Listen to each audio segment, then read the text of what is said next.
En esta segunda parte del seminario Materiales de Anestesia 1, en el que ya tratamos la instalación básica de anestesia, cómo es una máquina de anestesia, nos tocaría empezar a ver qué es un circuito de anestesia, que es el instrumento que comunica la máquina de anestesia con el paciente, cuáles son los principios básicos que rigen los circuitos de anestesia, cuáles son los componentes del mismo, y vamos a ver también algunos de los tipos de circuitos.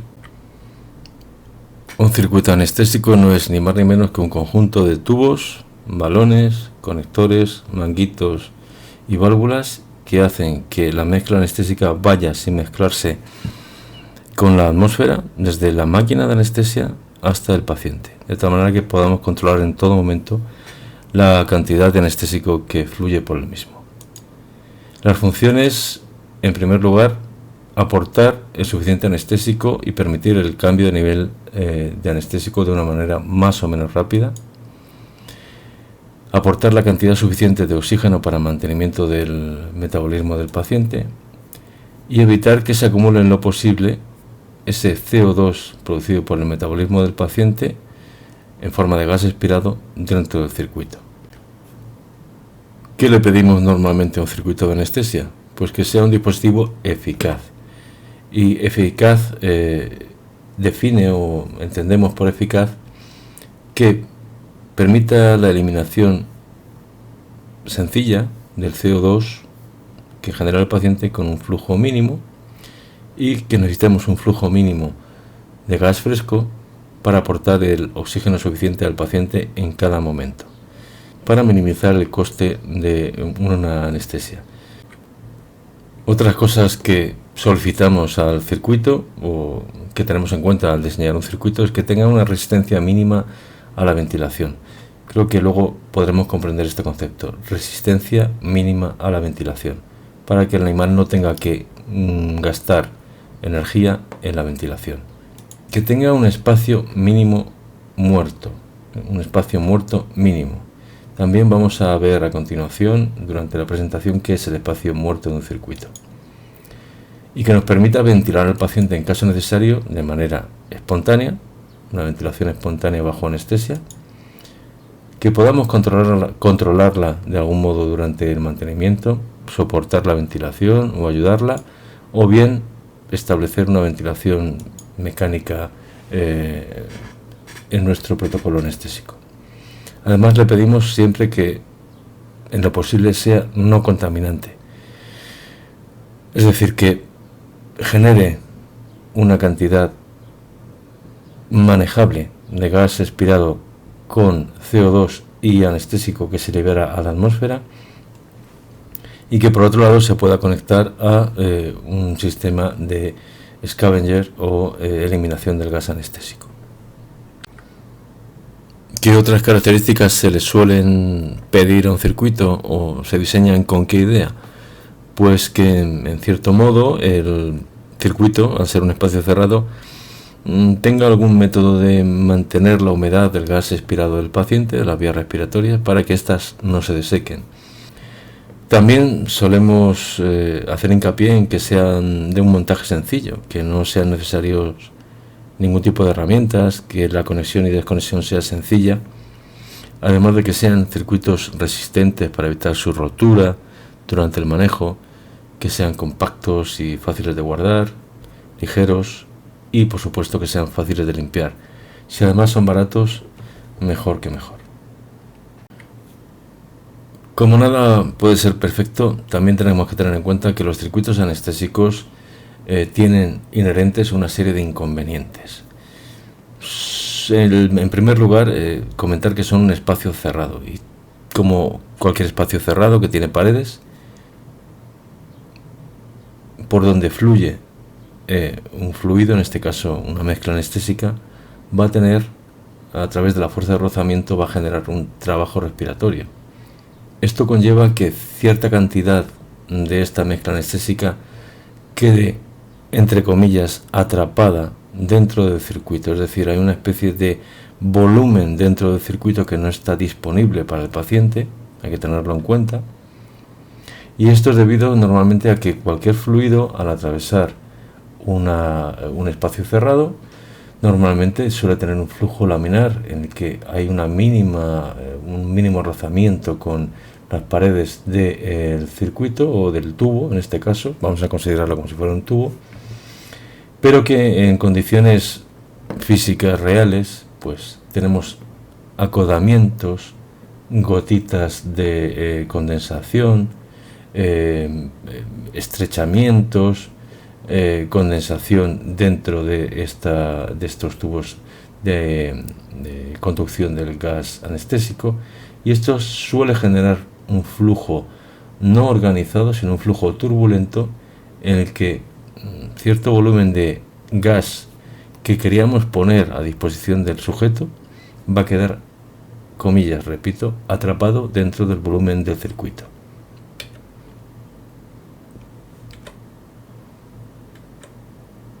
Por lo tanto, este volumen atrapado puede dejar dentro del circuito una cierta cantidad de CO2 y también, por lo tanto, una presión que en casos de ventilación mecánica queríamos dar al paciente, pero va quedando reducida desde el balón o ventilador a través de las tubuladuras hasta llegar al paciente. Cuanto más largo sea el trayecto, normalmente el volumen que queda atrapado dentro del circuito es mayor.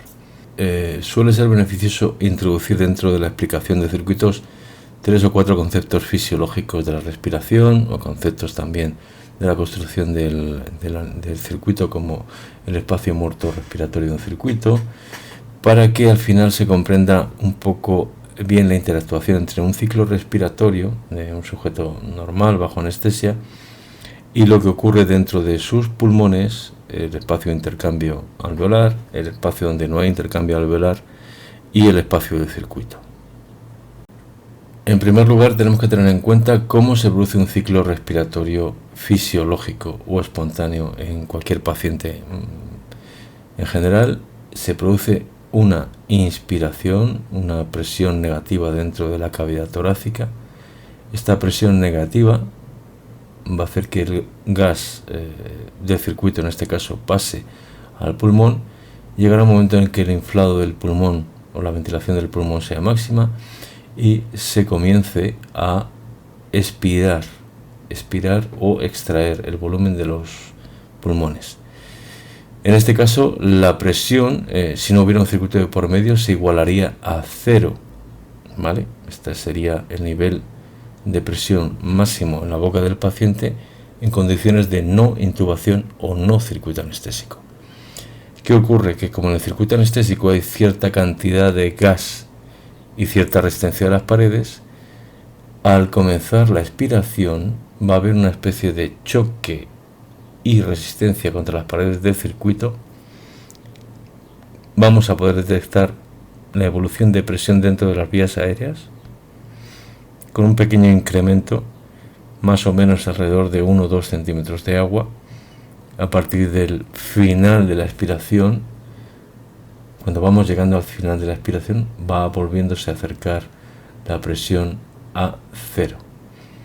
Después de este movimiento pasivo de expiración, va a pasar cierto tiempo hasta que el sujeto comienza una nueva inspiración, ¿vale? Este es un ciclo fisiológico normal.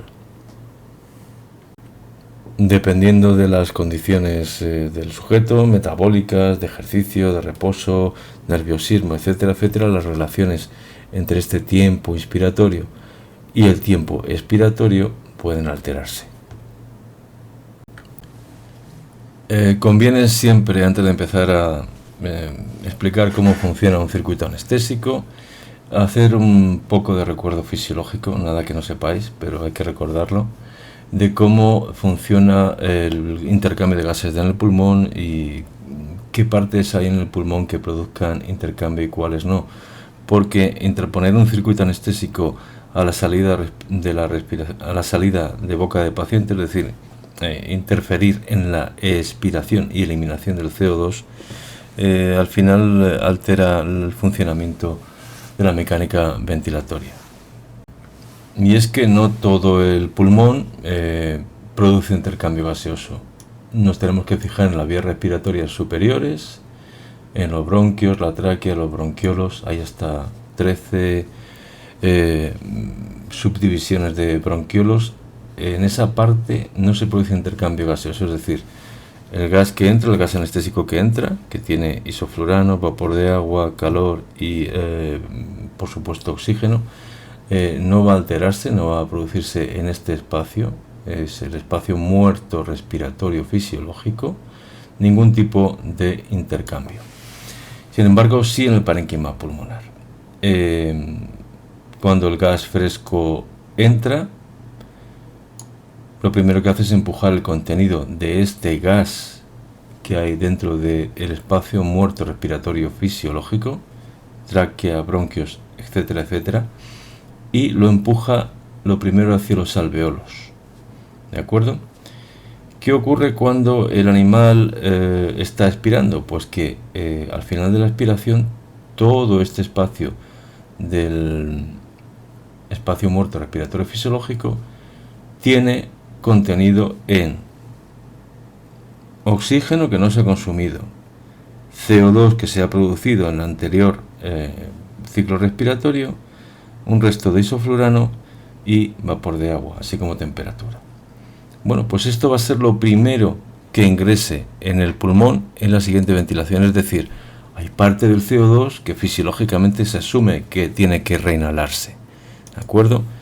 Pero tengamos en cuenta qué ocurre cuando ponemos un circuito anestésico en la boca del paciente. Bueno, pues cuando ponemos un circuito anestésico en la boca del paciente, lo que viene a ocurrir es lo siguiente: el gas expirado con CO2 queda retenido dentro de este circuito. Bueno, retenido entre comillas. Si no tuviéramos algunos dispositivos que permiten la salida de gas expirado al exterior o su reciclado a través de una actividad química como la cal sodada. Bien, si no tuviéramos esta pieza de aquí que quiere simular una válvula expiratoria, el CO2 quedaría acumulado en el tubo del circuito, y en la siguiente ventilación todo ese CO2 que no hubiera salido al exterior reingresaría en el pulmón, alterándose la fisiología respiratoria, es decir, el animal tendería a inspirar un bajo contenido en oxígeno con un elevado contenido en CO2. Sin embargo, la utilización de dispositivos de eliminación como la válvula expiratoria lo que hacen es permitirnos en cierto grado eliminar al ambiente la eliminación de este CO2 al exterior, ¿vale? A través de un incremento de presiones en este área de la válvula expiratoria, gas expirado que sale del pulmón del paciente junto con gas fresco que está entrando, hay que recordar un flujo constante del caudalímetro hacia el pulmón, lo que hacen es incrementar aquí el volumen y por lo tanto la presión, disparando o abriendo la válvula expiratoria. Este mecanismo es creo sencillo de entender siempre y cuando consideremos que el balón reservorio que habíamos montado en el circuito va a tener que esperar a recoger cierta cantidad de volumen expiratorio, es decir, hincharse hasta su máximo volumen para que esta presión se transmita a este punto, que es el único que permite la salida del gas expirado hacia el exterior, la válvula expiratoria. Lo que no vamos a poder evitar en ningún momento, a pesar de que tengamos nuestra válvula expiratoria, nuestra salida de gas fresco cerca de la boca del paciente, es que haya cierto espacio, que será más o menos según el tipo de circuito que estemos empleando, que es el espacio muerto, pero no del árbol respiratorio, no es el espacio muerto respiratorio fisiológico, es el espacio muerto del circuito. En este ejemplo es un circuito Magil, estaría constituido por el volumen que queda atrapado al final de la expiración antes de la salida más cercana a la boca del paciente, que sería todo este área que os estoy resaltando en verde en la diapositiva. Este volumen no sale al exterior, si bien es cierto que puede ser diluido por el gas fresco que viene de modo continuo del vaporizador y del caudalímetro, y aunque contenga CO2 va a poder disminuir la cantidad de CO2 en este espacio y que no sea tan problemática su reinhalación, no sea tan problemático que el animal incorpore en la siguiente respiración todo este volumen que queda entre la boca del paciente y la válvula expiratoria, que puede ser fisiológico o no tan fisiológico, porque en esta parte de la conexión de la máquina de anestesia al circuito puede haber filtros bacterianos, trampas de agua, nebulizadores y aunque no sean habituales, quiero decir, pero pueden estar ahí y tenemos que considerarlos. Y además también en ocasiones, sobre todo en animales muy pequeños, cuando los tubos endotraqueales son extremadamente largos, ¿vale?, pueden quedar un espacio bastante grande, con un volumen considerable para el volumen corriente del paciente, fuera de la boca. Todo este tubo que queda fuera de la boca y que conecta al circuito también llegaría a constituir espacio muerto del circuito. Y por supuesto, cuanto más pequeño es el paciente, pues más cuidado vamos a tener que prestar a este punto. Hay una forma bastante sencilla de comprobar que lo vamos a hacer bien y que el animal no va a reinhalar nada de CO2, y va a ser la utilización de un capnógrafo. Los capnógrafos se van a conectar aquí al final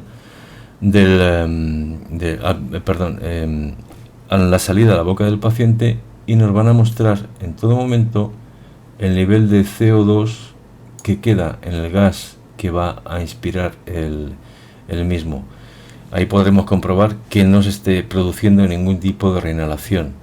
Nos va a detectar la fracción inspirada de CO2 en el gas fresco, y esta pues lógicamente debería ser 0. Si no es 0, ¿cómo hacemos para que el animal no reinhale? Porque lo que no podemos es quitar físicamente este espacio muerto.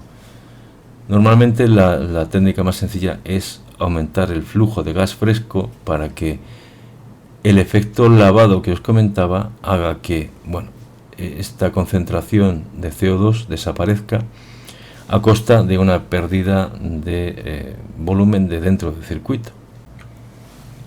Haciendo hincapié en esta idea de espacio muerto del circuito, vamos a ver una serie de ejemplos en cada tipo de circuito. Los más habituales son los que veis aquí representados: circuito Magil, circuito T, circuito circular y un circuito coaxial, que sería este último de aquí abajo. Vamos a representar en estos esquemas el espacio muerto de cada uno. Bien, ya lo hemos visto en la anterior diapositiva, y era el espacio muerto de una válvula expiratoria, de una válvula expiratoria conectado en la boca del paciente que pertenece a un circuito Magil. Sería este que os estoy señalando aquí. Aquí tendríamos al paciente conectado. Esta sería la salida al exterior de la válvula expiratoria, y todo este volumen que queda aquí marcado constituiría el espacio muerto del circuito Magil. En este otro circuito, el circuito en T, es el circuito que se emplea habitualmente en animales de menor tamaño, entre 0 y 3, 4, 5 kilos, dependiendo del tipo de circuito T que tengamos. Pues el espacio muerto va a ser el menor que nos pueda ofrecer un circuito anestésico, teniendo en cuenta que por aquí viene el gas fresco y esta sería la salida al exterior, ¿vale? Aquí podríamos poner un balón o no ponerlo, un balón abierto siempre, el gas expirado tiene que tener salida, pues el espacio muerto de este circuito es este que vemos reflejado aquí, ¿vale? Es un espacio muerto menor. Las piezas de este circuito tienen la mitad o menos de diámetro que las otras del resto de circuitos, y aunque es un circuito que tiene esta ventaja, un bajo espacio muerto, un nivel de reinhalación de CO2 bajo, pues sí que tenemos otros inconvenientes que luego podremos ver descritos. Bien, este espacio muerto en el circuito Magil, este espacio muerto en el circuito NT. Vamos a ver el espacio muerto que quedaría en un circuito circular. Recordar, el circuito circular tiene una rama de gas fresco por donde viene el gas fresco o rama inspiratoria, y tiene otra rama expiratoria que es por donde el gas expirado sigue su camino en este circuito. El gas expirado, aquí estaría el paciente, al chocar con este gas fresco que entra de modo continuo, se desvía hacia la rama expiratoria. Al final de la expiración va a quedar una parte de gas expirado, el del final de la expiración con máximo CO2, cerca de la boca del paciente. Y en este circuito circular, esta es la pieza en I, como veis tiene una forma de Y. El espacio muerto se corresponde con la conexión entre la rama inspiratoria y la rama expiratoria. Todo lo que queda entre estas dos ramas, este espacio que queda aquí resaltado, va a constituir el espacio muerto del circuito. En un circuito coaxial, bueno, pues los circuitos coaxiales, vamos a imaginar que este tubo interno, son circuitos que tienen un tubo encima de otro, es el que conduce el gas fresco, ¿de acuerdo? Y por lo tanto el tubo externo, por eso se llama coaxial, es el que recogería el gas expirado, el gas que tiene CO2. Bien, pues lo que ocurre aquí es un poco igual. ¿Dónde está la salida de gas al exterior? Digamos que sería todo este orificio, todo este tubo externo que rodea a nuestro tubo interno.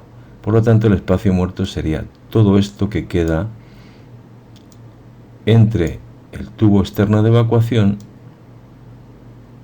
y la conexión a nuestro paciente, que estaría aquí, en este lado.